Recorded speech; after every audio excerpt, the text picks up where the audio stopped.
बहू के हाथ। घर की बहू शीना को इस बात का बड़ा घमंड था कि जिस काम में वो हाथ डालती थी वो काम अच्छा हो ही जाता है।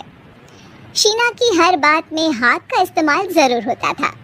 एक दिन शीना का पति आकाश उससे कहता है, कल जो वो भिंडी बनाई थी ना तुमने, वाह वाह वाह वाह, मजे आ गए। मैंने अपने हाथों से बनाई थी। मेरे हाथों में वैसे भी जादू है, जिस चीज को छू लेती हूँ सोना बन जाती है।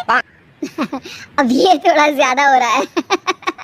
मतलब अगर हर चीज को छू के सोना ही बना देती हो तुम, तो हमारे नाम के पीछे भी मणि लगा देते हम।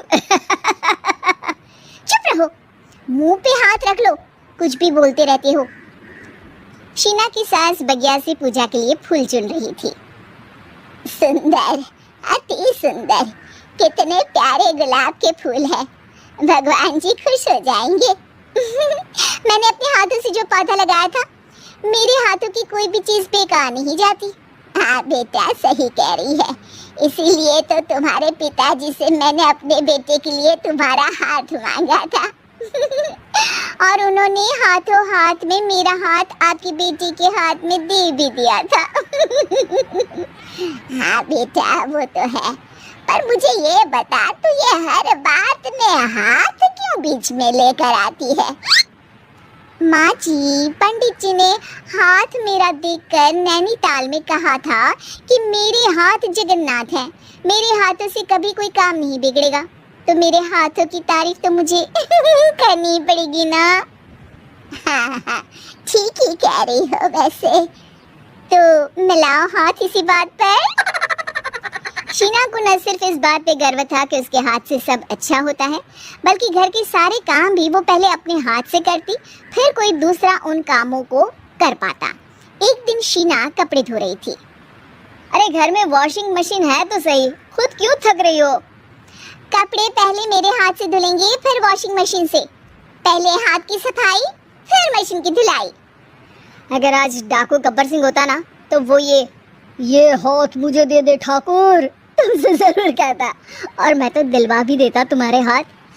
हर एक काम में हाथ बटाओ, ज्यादा जुबान न चलाओ, वरना दूंगी एक उल्टे हाथ से। क्या दोगी? कपड़े दूंगी, लो निचोड़ो।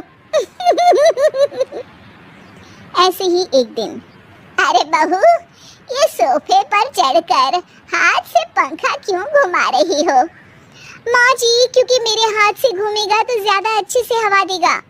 अरे बेटा, फिर तो तुम गाड़ी का पहिया भी हाथ से घुमा के मायके जाया करो।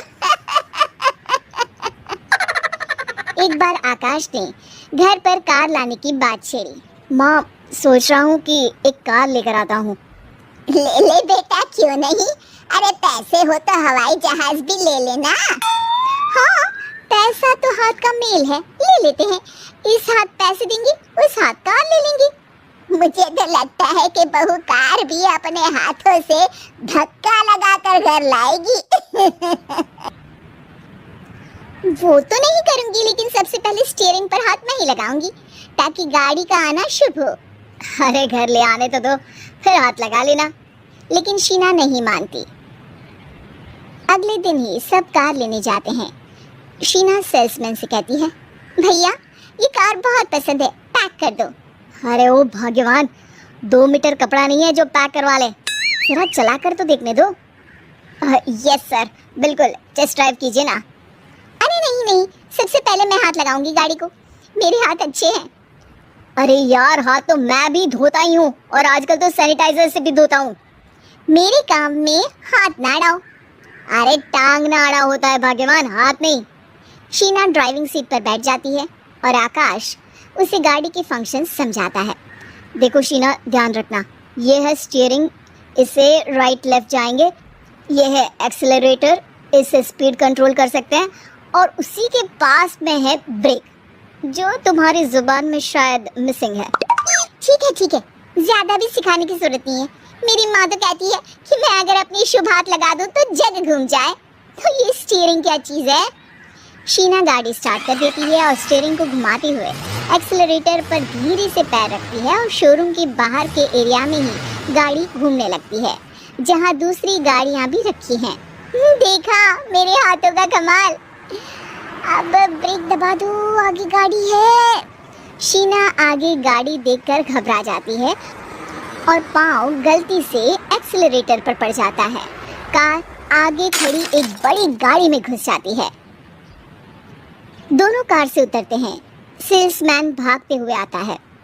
अरे 7 लाख की गाड़ी खरीदने आए थे और 15 लाख की गाड़ी ठोक दी। Oh my God. आकाश की माँ, आकाश और शीना घबरा जाते हैं। इतना सारा पैसा कहाँ से आएगा? तभी वहाँ मैनेजर भी आ जाता है। पूरा माजरा समझता है। अरे टेंशन मत लीजिए, गाड़ियों का इंश्योरेंस था। आप जो कार लेने आए थे वही खरीद लीजिए। पर मैडम, जब तक आप सीख ना ले तब तक गाड़ी मत चलाइएगा।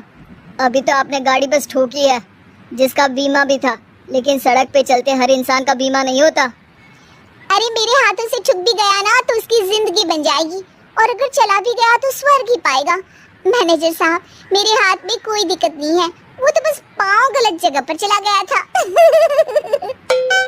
शीना की बात सुनकर आकाश अपना सर पीटता है और उसकी सास अपने हाथ से खुद का मुंह छिपा लेती है और मैनेजर हाथ जोड़कर माफी मांग ले।